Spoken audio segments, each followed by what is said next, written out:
Hello, good evening. Just a quick evening hello and a quick update before I retire for the day.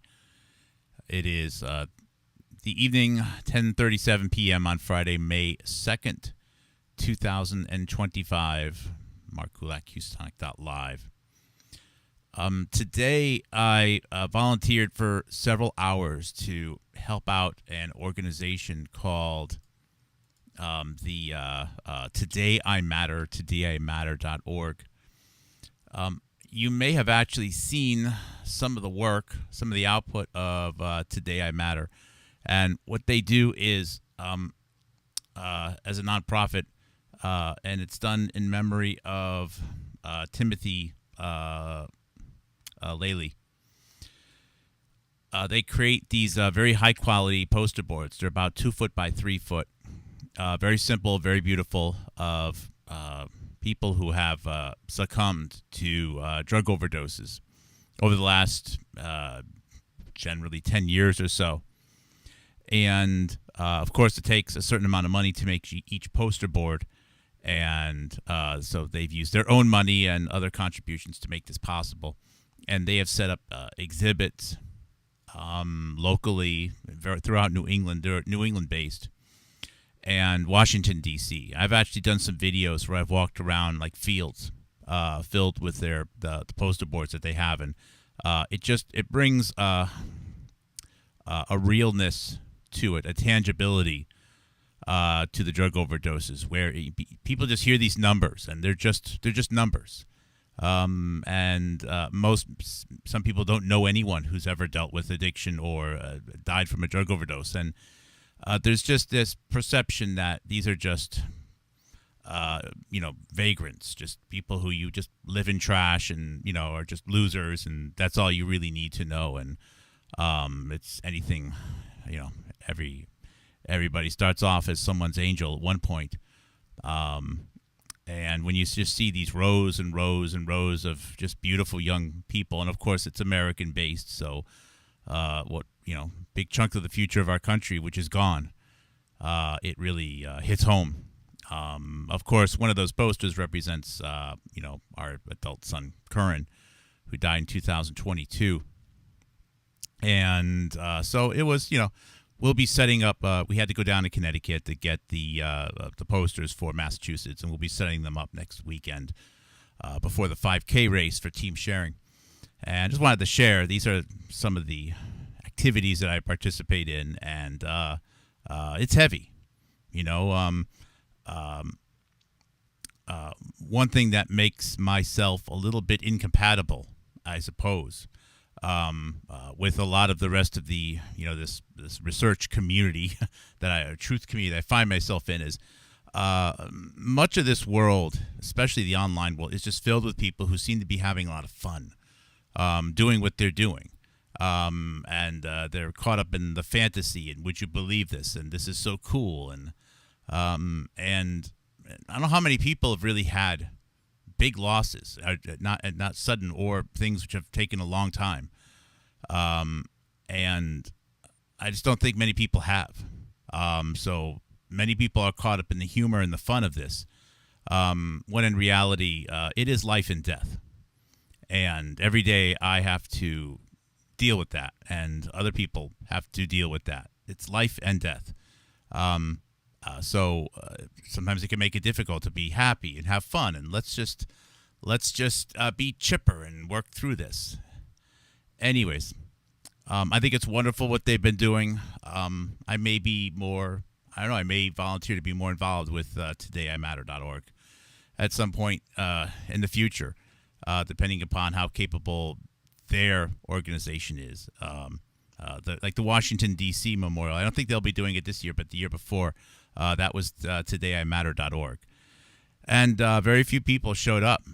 Hundreds of these signboards, and I don't know. I don't know why people don't feel comfortable around this. But I could speculate that and get heavy about that for hours. But it's important for you to know, especially for people who support me and make contributions, where I am and what I go through doing what I do. Now, the other part that I wanted to just clarify here is that, let's see here. What was I going to say? It's late. Oh, yeah.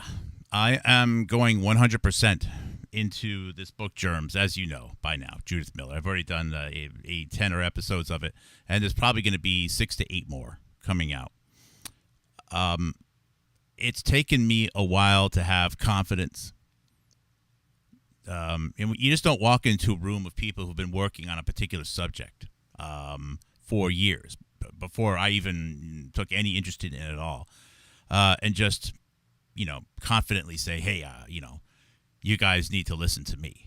One thing I've learned as an analyst is to listen, because as much as possible, because if I'm talking, I'm not listening, and I need to listen. I need to listen to what other people are saying, and get my bearings and figure out, where does the work need to be done. And, I haven't felt comfortable enough to just say, look, you're all being misled. I mean, all of you are being misled by the majority of 9/11 research that's out there.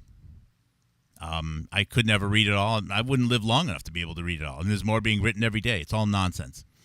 When I see the several of the absolute most important books being ignored by everybody, and the rest is just filled with fantasy, I can see that right now. I know this program is on the right track, and I can guarantee you, I promise you, I believe that if you continue to watch this program with an open mind, you will be at the tip of the spear when it comes to September 11th research and the connections of September 11th to many other world events, in particular to COVID-19. You will be the person when you go out with your friends and you get some bar food, and you start talking about whatever historical topics. You will silence the table. You will be able to cut through all the bull of most of the books out there. I guarantee you, because I can see how terrifyingly far forward I've gotten. And I'm telling you, it's not that I've had some incredible insight. I'm just reading the books that no one else will look at. The books are right there. The Public Health Law by Larry Ghostin is there. Fake shot AIDS vaccine is there. Germs is there. Osler's Web. Well, this is slightly before. All of these things. These are all the things which you can realize that how integral genetics, the advancement of genetics, and the view of people as no longer sovereign human beings, but as experimental test animals. All of these things were fundamentally going to change around September 11th. And these are topics no one has ever touched on, even though all these books, piles of books are around me. And there's many more. Newspaper articles, videos, they're all there. All I'm doing is really capturing them, making some connections between them, and then putting it out there.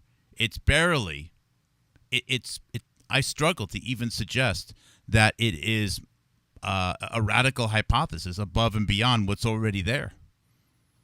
These books tell me that if there's a bioterror event, they're going to push gene therapy. That's what they all say. And they would have been fully justified in doing it, and most of the people involved in that are still on the stage today trying to control the narrative. I guarantee you, you may actually struggle to find research parties to go to anymore, because you're going to be so powerful. You'll be so far ahead of everyone else. You are going to look at so many of the other joke books that are put out there, and you won't even be able to finish them, because you'll die laughing, or you'll just be disgusted at how wrong they are and how many things they omit.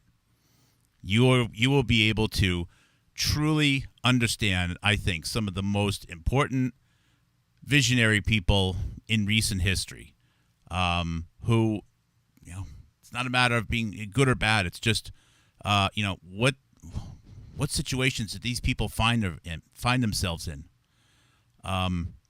Anyways, it's an exciting thing to be on. I can't see really anything right now getting distracted about. This Germs book deep dive is going to yield approximately 20 to 30 hours of continuous video between the narration and the additional deep dives beyond it. It could be even more than that. I mean, this is a college course, and that's just one book, and then there's many other books to bring in. But it all sums up to a very simple story. But you're going to be at the tip of the spear, and it's going to be so different than all the other nonsense that's put out there, that who knows? You may actually regret learning this much. What can I say? So I'm going to keep digging in on that. I know it seems a little bit slower, but holy cow. These are going to unravel mysteries that go all the way back to World War II. This is what it's always been about. So there you have it. That was my day, and I'm going to keep working on these this video series, and then we have several other books after that, so you can kind of know what to predict. And I guarantee you, also, my efforts on this book and the key names in this book, I promise you, will be ignored by almost everybody. And that's all you need to know. When you see someone like Joshua Lederberg, the connective glue of so many things, never being spoken of or being marginalized desperately, you know this is where it's at. And now I am confident in putting it all out there like that. So thank you for those who've supported me this far, and we're going to keep on moving forward together like this. This is Houstonic, Houstonic.live. My name is Mark Kulak. Thank you very much, everyone. Take care. I got to retire now. I'll wake up early, start getting back to the editing. Thank you. Take care. God bless you guys. You are the winners. God bless.